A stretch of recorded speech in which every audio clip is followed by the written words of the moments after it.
बिस्मिल्लाहिर्रहमानिर्रहीम। अस्सलाम वालेकुम व्यूवर्स। आज हम बना रहे हैं ज़ाफ़रानी बिरयानी। इसमें मैंने 700 ग्राम गोश्त लिया है, 700 ग्राम चावल है। सब इंग्रेडिएंट्स इसमें इस तरह से जाएंगे कि बिरयानी बहुत लजीज बनती है। इसमें कोरमे की ज़रूरत नहीं होती, बहुत मज़े की बनती है, बहुत लजीज बनती है। ये ज़ाफ़रान की खुशबू से ना पूरा घर महका देती है, बड़ी लजीज बिरयानी बनती है। इसमें जो अज्जा जाएंगे वो सफ़ेद ज़ीरा, बड़ी इलायची, लौंग, एक दालचीनी का टुकड़ा, सब्ज़ इलायची, 2 टेबलस्पून काली मिर्चें, गरम मसाला, दरमियाने साइज़ की प्याज, बारीक चॉप हुई हुई अदरक, ये लहसुन है, तेज़पत्ता है।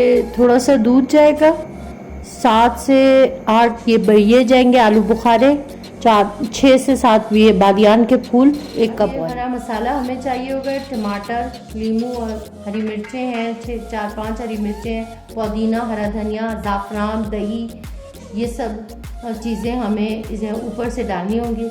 आइए चलते हैं इसकी यखनी बना। अब ये कुकर में मैंने गोश्त डाल दिए, ये 4 कप पानी है।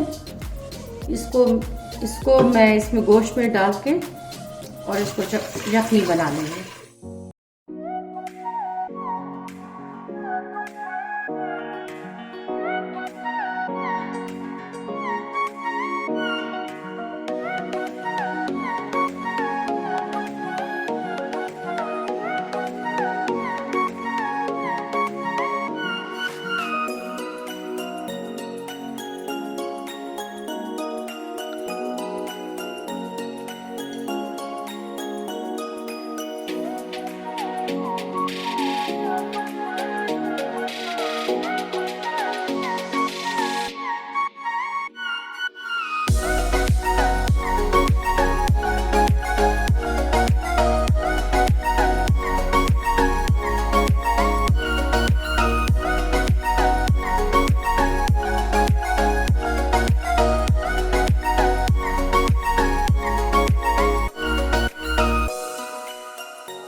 ज़ाफ़रानी बिरयानी खुशबूदार सी तैयार हो गई है। मेरे चैनल को लाइक करें, सब्सक्राइब करें, शेयर करें और कमेंट्स बॉक्स में अपने कमेंट्स ज़रूर दिया करें ताकि मेरी करेक्शन हो सके।